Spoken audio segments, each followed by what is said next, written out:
दोस्तों नमस्कार, मैं राम सूरत यादव। क्या दिल्ली के मुख्यमंत्री अरविंद केजरीवाल सचमुच में शराब घोटाला किया है या एक बहुत बड़ी साजिश के तहत उनको जेल भेजा गया है? क्योंकि अरविंद केजरीवाल का अब मामला राष्ट्रीय मुद्दा ही नहीं रहा, बल्कि अरविंद केजरीवाल की गिरफ्तारी अंतर्राष्ट्रीय मुद्दा बन गया है। और पहली बार आपको देखना पड़ रहा है कि अमेरिका ने सीधे तौर पर जो है अरविंद केजरीवाल को लेकर के दखल किया है। और आपने देखा है कि जो है भारत सरकार आपत्ति दर्ज कराया था, उसके बाद दोबारा जो है अमेरिका इस मामले में दखल किया है। और अरविंद केजरीवाल की गिरफ्तारी को लेकर के एवं कांग्रेस के जो अकाउंट सीज किए गए हैं, इसको लेकर के अमेरिका का सीधा दखल हुआ है। तो आप समझ सकते हैं कि पहली बार ऐसा देखा जा रहा है कि अंतर्राष्ट्रीय स्तर पर, और वह भी अमेरिका द्वारा जो है दखल किया गया है अरविंद केजरीवाल को लेकर के। तो क्या एक बहुत बड़ी साजिश के शिकार हुए हैं अरविंद केजरीवाल? और लोकसभा 2024 के चुनाव में उनको प्रचार से रोकने के लिए क्या बीजेपी डर रही थी कि अगर अरविंद केजरीवाल कांग्रेस के साथ मिलकर के प्रचार करेंगे, राहुल गांधी के साथ मिलकर के, तो क्या बीजेपी को बहुत बड़ा नुकसान हो सकता है?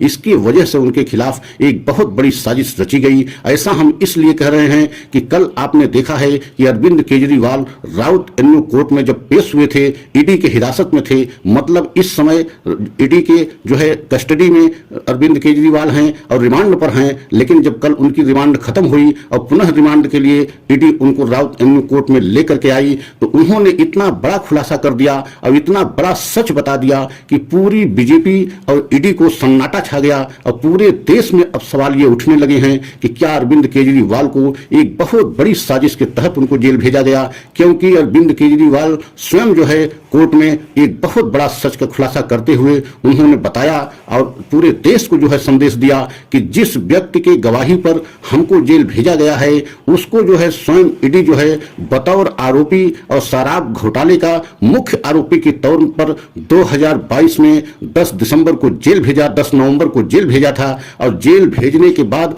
वही व्यक्ति जो है 5 करोड़ का जो है इलेक्टोरल बॉन्ड खरीदता है और बीजेपी को चंदा देता है। मतलब जेल में रहते हुए 5 दिन बाद ही जो है बीजेपी को बतौर चंदा 5 करोड़ रुपया देता है। और उसके बाद कई बार उसकी जो है कोर्ट में पेशी हुई, लेकिन जो है उसने कभी हमारा नाम नहीं लिया।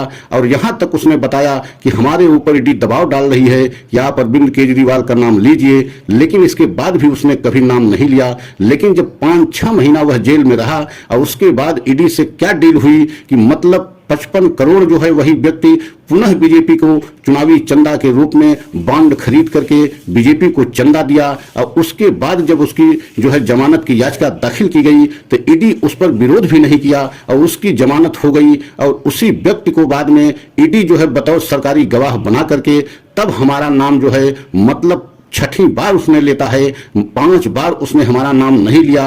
और कोर्ट में भी इस बात को बताया भी था कि ईडी हमारे ऊपर दबाव डाल रही है कि आप अरविंद केजरीवाल का नाम लीजिए, तभी आपको जो है छोड़ा जा सकता है, अन्यथा आपको जेल में ही रहना पड़ेगा। तो आप समझ सकते हैं कि अरविंद केजरीवाल ने ही पूरे देश के सामने कितना बड़ा खुलासा कर दिया है कि शरद चंद्र रेड्डी जो है एक तरीके से ईडी उसको मुख्य आरोपी शराब घोटाला का बनाती है और उसको जेल भेजती है 10 नवंबर 2022 को। और 5 दिन बाद ही उसने 5 जो है करोड़ जो है बतौर चंदा बीजेपी को देता है। और उसके बाद 4-5 महीना जेल में रहा और उसके बाद पुनः 55 करोड़ का चंदा देता है। तो आप समझ सकते हैं एक आरोपी से बीजेपी 55-60 करोड़ चंदा लिया और उसके बाद उसी मुख्य आरोपी को जो है ईडी सरकारी गवाह बना दिया। तो आप समझ सकते हैं कि इस समय पूरे देश में यह सवाल उठ रहा है कि अरविंद केजरीवाल को क्या एक बहुत बड़ी साजिश के तहत जेल भेजा गया है या सचमुच में अरविंद केजरीवाल शराब घोटाला किए हैं? यह बहुत बड़ा सवाल आज पूरे देश के सामने है। और ईडी भी पूरी तरीके से इस समय फंसती नजर आ रही है, क्योंकि यह जो बातें अरविंद केजरीवाल ने बताया शरद चंद्र रेड्डी को लेकर के, वह सारी बातें प्रमाणित हैं। क्योंकि चंदा उसने बीजेपी को जो दिया है वह इलेक्टोरल बॉन्ड के द्वारा सिद्ध हो चुका है कि जो है 60 करोड़ का जो है चंदा जो है बीजेपी को शरद चंद्र रेड्डी के द्वारा दिया गया। और उसी के बयान पर जो है अरविंद केजरीवाल को भी आरोपी बनाया गया। तो क्या आप समझ सकते हैं कि यही कारण है कि अमेरिका को भी लग रहा है कि कहीं न कहीं भारत में जो है सब कुछ ठीक नहीं चल रहा है। और यही कारण है कि अमेरिका सीधा तौर पर जो है दखल दिया है और यह कहा है कि अरविंद केजरीवाल की गिरफ्तारी को लेकर के एवं कांग्रेस के जो अकाउंट सीज किए गए हैं इस पर भारत सरकार जो है अच्छा जो है निष्पक्ष जो है कदम उठाए, क्योंकि यह लोकतंत्र के लिए अच्छा नहीं है। और यह पहली बार हो रहा है जब अमेरिका जैसे देश मतलब भारत के अंदरूनी मामले में दखल दिया है, तो ये बीजेपी के लिए बहुत ही शर्म की बात है। क्या मोदी सरकार की विदेश नीति पूरी तरीके से फेल हो गई?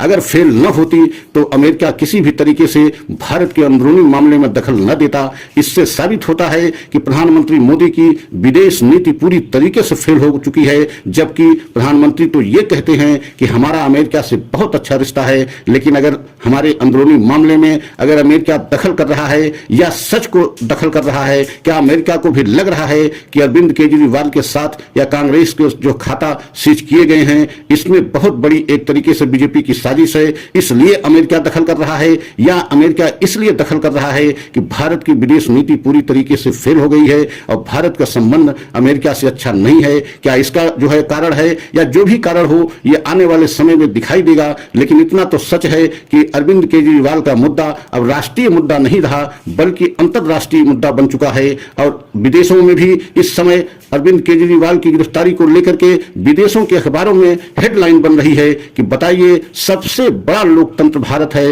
और भारत में इस तरीके से घटनाएं चुनाव के समय हो रही हैं। मतलब इस समय चुनाव हमारे देश में घोषणा हो चुकी है, चुनाव होने वाले हैं और ऐसे में इतनी बड़ी घटनाएं हो रही हैं कि जो है मुख्यमंत्री को गिरफ्तार किया जा रहा हो और विपक्ष की सबसे बड़ी पार्टी कांग्रेस के जो है अकाउंट सीज किए जा रहे हों, तो इसके पीछे का रहस्य क्या है, राज क्या है और अंतर्राष्ट्रीय मुद्दा ये कैसे बनता जा रहा है, ये बीजेपी के लिए बहुत बड़ी शर्म की बात है। और सोचना चाहिए बीजेपी सरकार को कि यह मुद्दा अंतर्राष्ट्रीय कैसे बनता जा रहा है। क्या सचमुच में अरविंद केजरीवाल को एक बहुत बड़ी साजिश के तहत जेल भेजा गया है? अगर ऐसा है तो बीजेपी को तत्काल इस पे जो है एक्शन लेना चाहिए कि जो है ईडी देश की सबसे बड़ी एजेंसी है, लेकिन उसके द्वारा इस तरीके के कदम क्यों उठाया गया है। अगर हमारा वीडियो आपको अच्छा लगा हो तो लाइक सब्सक्राइब करें, कमेंट के द्वारा अपनी राय अवश्य दें। अगला वीडियो हम पुनः लेकर के आएंगे। जय हिंद, जय भारत।